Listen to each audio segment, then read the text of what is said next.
Hey YouTube, how you doing today? Thank you so much for popping back into my channel and listening to me ramble. These are rambles. I do not script them, which is why I go everywhere. And today, what I want to talk to you about is something that I get asked a lot, and that's simply how do I feel better? And I get asked this a lot by my club members and by people I just genuinely come across because a lot of people from my past knew me to be somebody who didn't feel that great. And even my partner, and I've shared this before, would say to me at times, "Why do you make your life so hard?" And I honestly couldn't understand what he meant. And I now understand the difference between, and these are big words, right? And I don't use big words, but people in the industry call this emotional childhood versus emotional adulthood, or the difference between amateur and pro, or a growth or a fixed mindset. I just like to call it Larry. And I call it Larry the lizard because here's why. What we think, how we construct sentences inside our head, and neuroscientists tell us that humans are capable of 60 to 90,000 thoughts a day. And so those who may be more wired like me, I tend to think more thoughts because I have a brain that races, which is why I also speak a bit fast. Um, those thoughts were generated when we were little kids, 9 times out of 10, and they were thoughts we thought quite frequently, which then is how a belief gets started. Because all a belief is a sentence you've thought multiple times.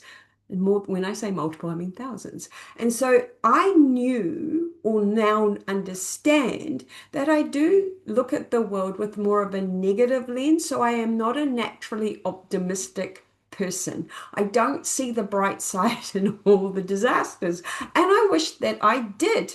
And I hadn't. And this is what he was picking up on. And so I spent the vast majority of 4 decades feeling less than.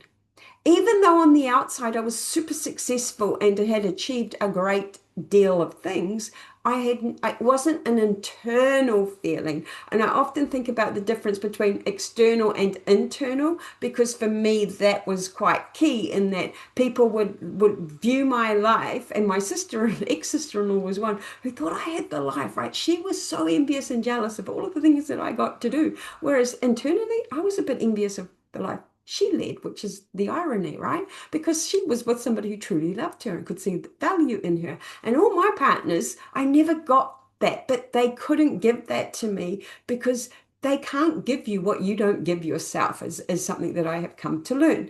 And so when I figured out how to feel better, everything changed. And when I say everything, I literally mean everything. The way I could see things I had never seen before, the opportunities that suddenly opened up to me, the way I woke up in the morning, everything was so vastly different. And honestly, it felt a lot better. Go figure.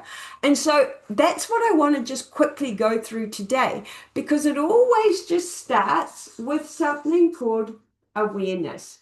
And I have to call this part of my brain Larry the lizard because, like I was just saying, what is important to remember is a lot of these beliefs that we have, the way that we are wired, is from that period of the emotional childhood, if we use their language, which just means that we feel that we are at cause, things happen to us, not that we create things.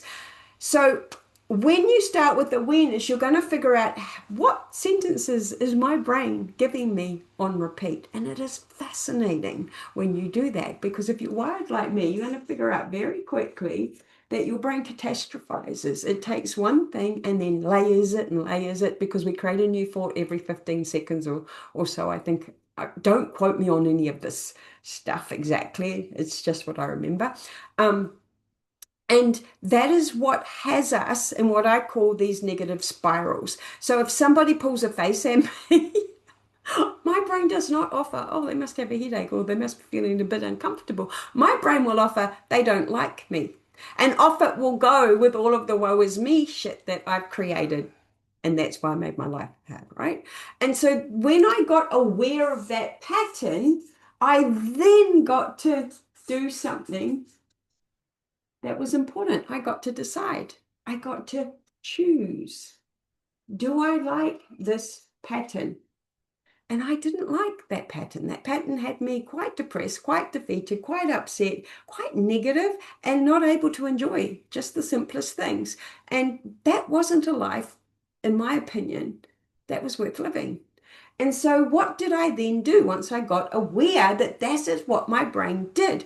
Well, I also then figured out, well, I cannot change from negative Nelly to positive Penny overnight. And nor did I want to, because it didn't seem logical to me that I would want to see only bright, optimistic, happy things, because a lot of bad things in the world happen. And so I did want to still feel some negative feelings because that's life, but I wanted to increase the ability for me to feel better feelings. And I also learned that I didn't understand feelings in terms of how many there were available to feel. And one of my favorite feelings is prosperity. I love that feeling. It feels so nice in my body.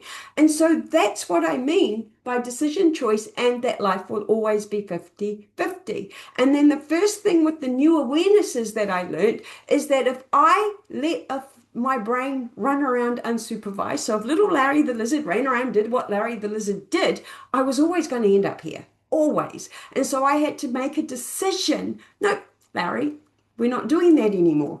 And he had to be Larry, because if he was me, I'd just pile on and create more negativity, right? And so then what I knew is if my thought spirals were left alone, I would end up in the same place. So I had to find ways to do what I call a pattern interrupt. So the minute I could feel some thoughts layering and taking me to the normal place, I go, no, dude, stop, stop, stop, stop. That's what awareness gives us. That's the first step, in my opinion, to how we feel better. I have written a very quick guide on the tools that I use for that, which you can grab. The link will be in the show notes somewhere. And then if you really like that, there is an audio version and a bigger guide with more worksheets, which give you some tools to use to get this awareness and to train your brain in a different way. So grab them if that works for you, right? And so when I learned this pattern interrupt, life started to change. And it was quite remarkable at how quickly things changed in the way I felt. Because this is the thing, we have to understand that the only one on the planet we can control is ourselves. And I remember when I figured out that my thoughts create my feelings and that I could have control over what I thought, that I had to tell everybody. And so at the time I was coaching in a dressage riding group, and one of the ladies was a trained Gestalt therapist, and she had a big problem with me saying my thoughts created my feelings, because she believed that your feelings came first and you couldn't control how you felt. And I just said to her, in my naivety, because quite frankly, maybe you do feel a feeling first. I don't know. But I just said, but I cannot always control how I feel, but I know I can choose a different thought.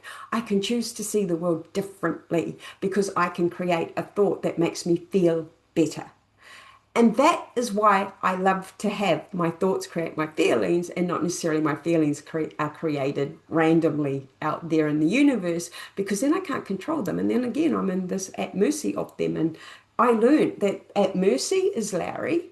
Whereas when I'm controlling them, my prefrontal cortex can make better decisions. I can shoot for what I really want, but more importantly, I can get to understand this.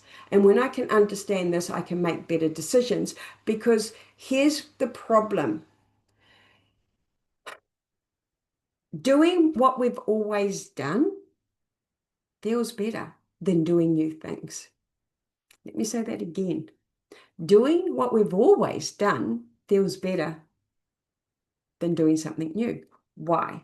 Because new skill, so if we're going to do new skills, so if you are somebody who, like me, wants to run a personal brand business and wants to help people, because I genuinely want to help people, and I have never done the selling, the marketing, the copy, the building a YouTube channel that gets an engaged following.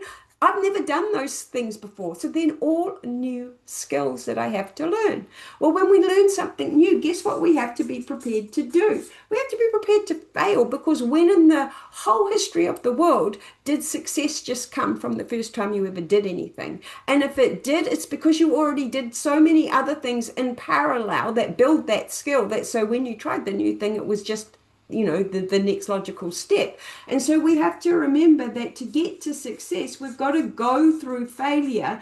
And failure Failure, that is usually where all the fear comes up. And Larry, your lizard, he just puts a cloak on of fear all the time. And fear is self-doubt. Fear is judgment. Fear is that people will say negative, horrible things to you or about you, or that nobody will like you and you will be pushed out of the tribe, as it were. So that's really why doing new things never feels good, and we want to feel better. And this is, people talk in my industry about, in order to create something new, and I don't care if the new thing is a business, it's a new relationship, it's a better relationship with your kids, it's learning a new language, it's getting fit, it's losing weight, it's riding a horse to Grand Prix, training a puppy, anything like that is new, then here's what will happen.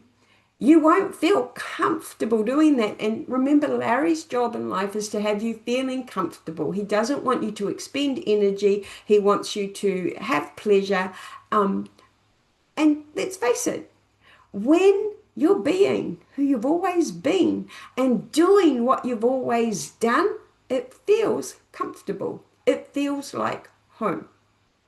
But when you want something new and you have to go through this process, if there was another way, we would have found it as a human race, right? But there's no other way. You have to go through this. So you have to accept that you have to leave behind the old you to embrace the new you. And here's where we go wrong. And I know it's true for me all the time. I want this to happen in a New York minute, right? I want it to happen as fast as it can possibly happen, and that the longer that it takes, the more unlikely it is to happen. That's what Larry tells me. But here's the truth. If like me, you have practiced this type of thinking for the vast majority of your life, you can't unwind that in a week, in a month, in a year even. You have to unwind this consciously over a period of time. And you also have to expect it to be a bit of a transition, because I know for me, when I'm feeling sick or when I'm feeling tired or when there just seems to be a lot happening that I'm interpreting as not working out, it's going wrong. And building a new business is a lot of things that feel like they're not working in the early days, well, even in the long days, right? So if your expectation is that this transition would be super fast because now I understand what I think, so I understand how I feel and all of that stuff, you're going to get super frustrated and you're going to quit. Most people quit, by the way. And we're quitting not because we cannot become the new version of us, not because we cannot create new ways of thinking, new ways of showing up, and new skill, but because we didn't want to feel uncomfortable, and being who we've always been is comfortable. It's comfortable for us and it's comfortable for the people who are supporting us, which is why I don't think you can do this work on your own if you are trying to create a new vision of you around the people you've been with your whole, for a while, because they have their own Larrys and their own Larrys don't like things to change. And if you're changing, which is why a lot of people who lose weight, their partners sabotage them. They're not sabotaging you because they don't care about you. They're sabotaging you because it doesn't feel comfortable to them because change is happening. And Larry is going, oh my God, fear, I'm fear. What's going to happen? I might, I'm in danger. And so these are the things that we have to think about. And I think expectation is the mother of all failure, because if you expect it to go fast and easy and simple, well, simple, I think everything's simple, but simple as in you're not going to have to go through the fail fear matrix, then that's how we don't transition. We stay trapped here and we make little steps of improvement, but we'll rock back. I know when I first started doing this work, I thought after 6 months I was cooked. Things had changed and it was amazing. I didn't have to do this work anymore. And that was a lie, because within another 6 months, I'd really slipped back into my old patterns of thinking, because these things are so well rehearsed. I often use the little I tell a little sort of story about this, and I say, imagine you're in a forest, a really dense forest, and there is a pathway which has been used and it's very clear and it's very easy to walk down.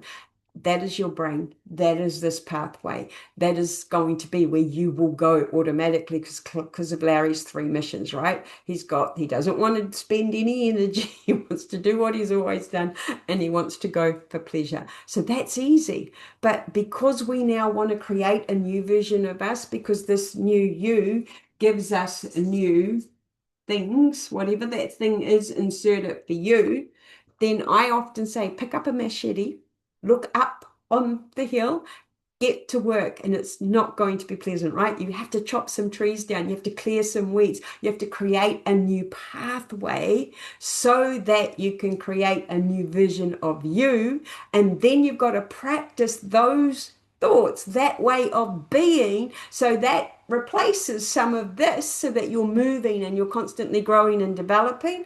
And that is the pathway. That's how we do it. So if you are somebody who wants to feel better, I promise you, you can, because you get to decide and choose, but don't expect it to be easy. And please don't fall into the trap that you will feel better when you X, Y, Z. So when I have a new partner, I'm going to feel better. When I buy a new house, I'm going to feel better. If I get a new job, I'm going to feel better, because you've probably already done that. I did that every year for a good solid decade. New partner, new country, new job. I promise you, wherever I went, there I was. I did not change because my external environment changed.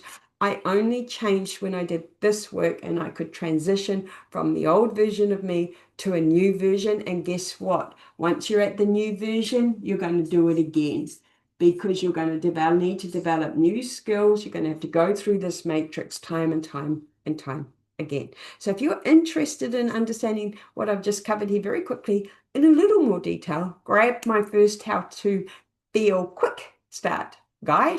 That will then, if you like that, come and do the larger one. And if you really like that and you like how I speak and you understand that changing in your current environment isn't easy without somebody helping you see you for who you could be, then that's the work I do. Come talk to me. And if you've stayed to the end, please give me a thumbs up for this wee episode, because it means a lot to me to know that somebody listened to the end. Feel free to come into my inbox and say hello. Otherwise, I hope that I will catch you in the next one. Take care, everybody. Bye.